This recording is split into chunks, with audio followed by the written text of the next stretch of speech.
Foreign Affairs, through the Office of the Undersecretary for Migrant Workers Affairs, has already reached out to the next of kin of the two overseas Filipino workers who died from the explosion in Beirut, Lebanon. Since December of 2019, the department has already repatriated 1,508 Filipinos from Lebanon. And there are still currently around 31,916 Filipinos in Lebanon. The department assures the public, as well as all the other Filipinos in Beirut, that it shall provide all the necessary assistance to the Filipino victims of this terrible tragedy. Likewise, the department continues to coordinate with the Lebanese authorities in locating the reported missing Filipinos. Lebanon is already in mourning after a huge explosion in the capital, which devastated the Beirut port and damaged many streets and buildings well beyond. The death toll from the explosion has now climbed to 135 and more than 4,000 injured, according to a minister. It began just after 6 p.m. Tuesday local time when a warehouse housing ammonium nitrate left unsecured caught fire. The blast left the Lebanese capital resembling the scene of an earthquake. Thousands of people left destitute and thousands more cramming into overwhelmed hospitals for treatment. Take a look.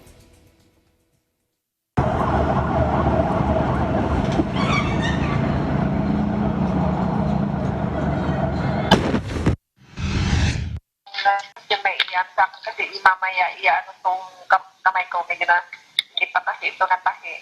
Ito kasi talaga yung malakas ang ano talaga. Opo. Sige po, palakas po kayo ha.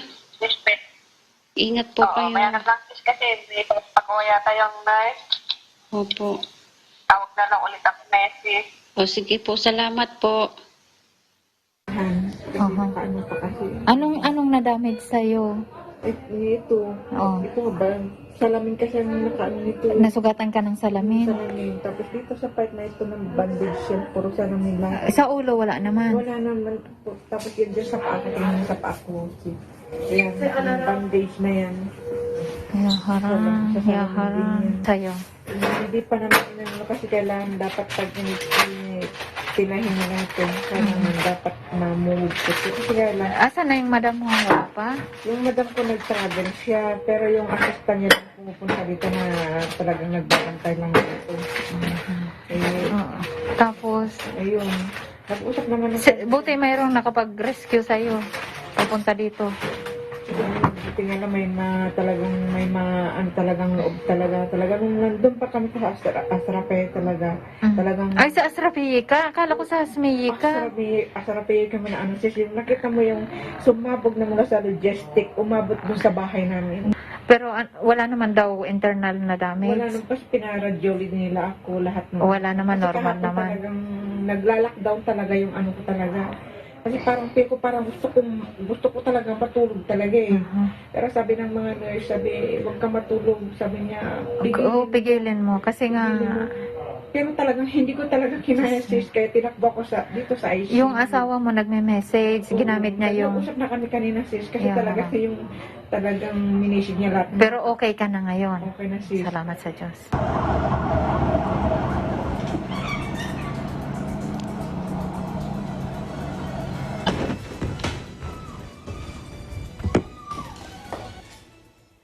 The country's hospitals are also struggling with the coronavirus outbreak, with many experiencing shortages of personal protective equipment and ventilators. The resulting footage, widely shared on social media, shows a ball of fire and smoke rising above Beirut and a white shockwave engulfing everything around it.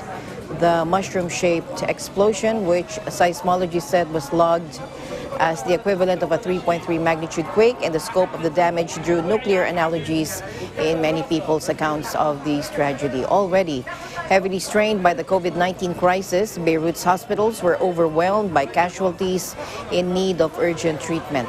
Authorities estimate 300,000 people will be left temporarily homeless. Beirut Governor Marwan Aboud said the estimated cost of the damage from the explosion was between $3 to $5 billion. Lebanon's president has announced 3 days of mourning and promised to release 100 billion lira, or $66 million in emergency funds. The country's President Michelle Aoun said that over 2,700 tons of ammonium nitrate have been stored in a warehouse unsafely for 6 years. And the government announced a 2-week state of emergency. The Lebanese government on Wednesday said it wanted officials placed under house arrest over this cataclysmic blast. Several countries have offered their help. This tragedy comes at a critical time for Lebanon. The country is also reeling from its worst economic crisis in decades.